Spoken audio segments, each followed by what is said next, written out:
His Pure name. Buddha syndrome. His name is. What was his name? Menachem Mendel Schneerson.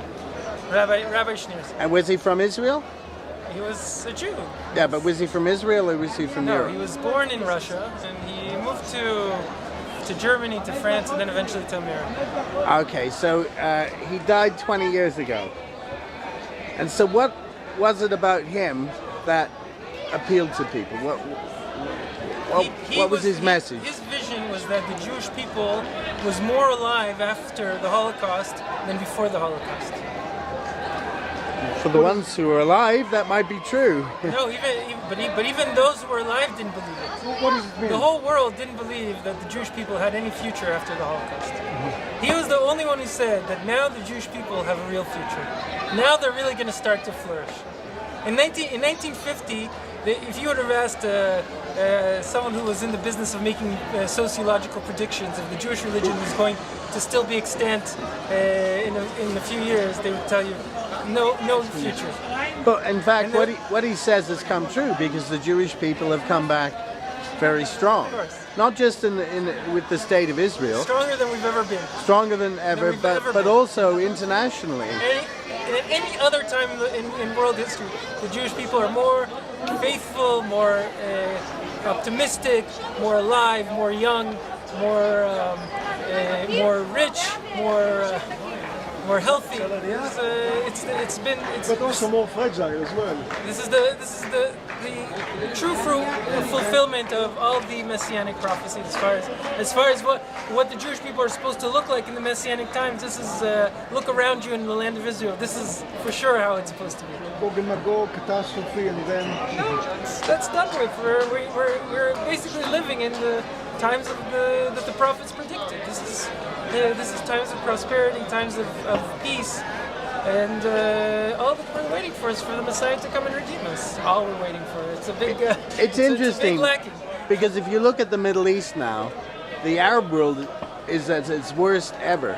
It's falling completely apart, but Israel thrives. I mean, you have to go into. I have friends from Syria and those countries. Their world has completely and utterly collapsed, and Jordan and Saudi are just holding on the edge of chaos. They only say it's completely collapsed because for a long time they measured their success by the success of the top percentile, and really that's not the way God looks at it.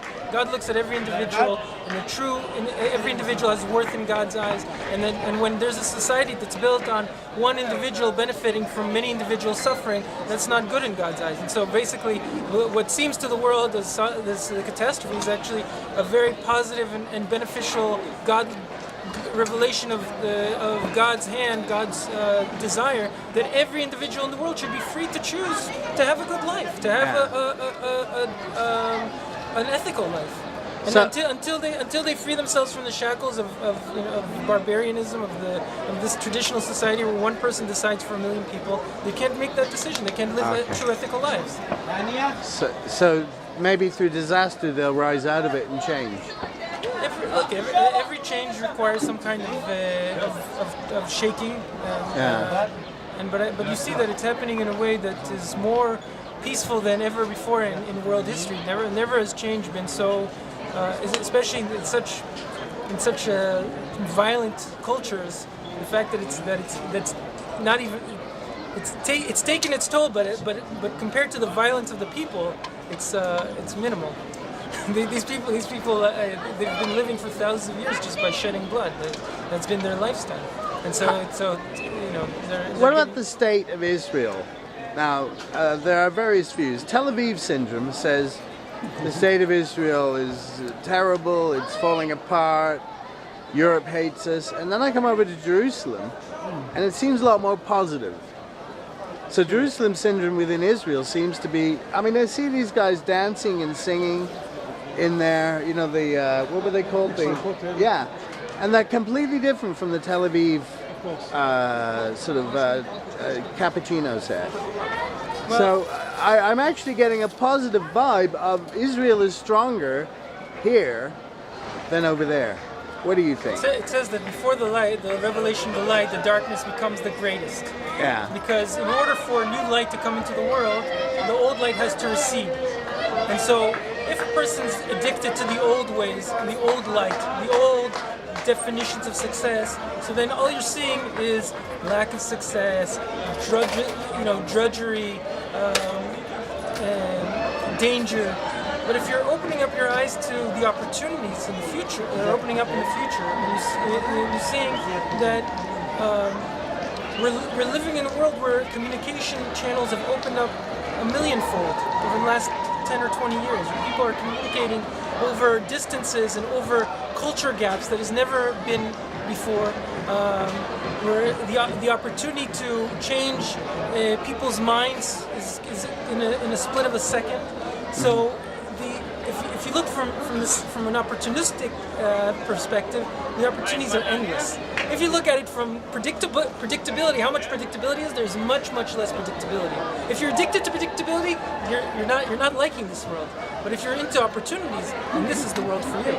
So in fact, you're very optimistic, and in fact, I'm not Israeli like my friend here who lives in Australia. I'm a Canadian who lives in England. But a lot of Israelis panic about the future of their country, but their country seems to have a great future viewed from the Jerusalem perspective. From your perspective, it's very positive. And you're not worried about all the ICs and the slitting throats and all the stuff happening. That can't touch you, right? Look, we want the violence to end. We don't want there to be any more evil in the world, and so that's why we have to live seriously. We have to take these things seriously. We have to take it as a message, personal message in our lives, that we have to make ourselves better in order to make the world better. But if we're going to do that, we have to believe that it's all leading up to a very soon it's gonna reveal itself to be purely goodness, and so. A person who's living pessimistically is not going to tap into the opportunities. A person who's living optimistically, and that's what you see is the message of the scriptures. You never see Moses saying, "Oh, I don't know if we'll get to the land. I have doubts." You never see Moses doing that. Why? Because that's a person who's truly connected to God.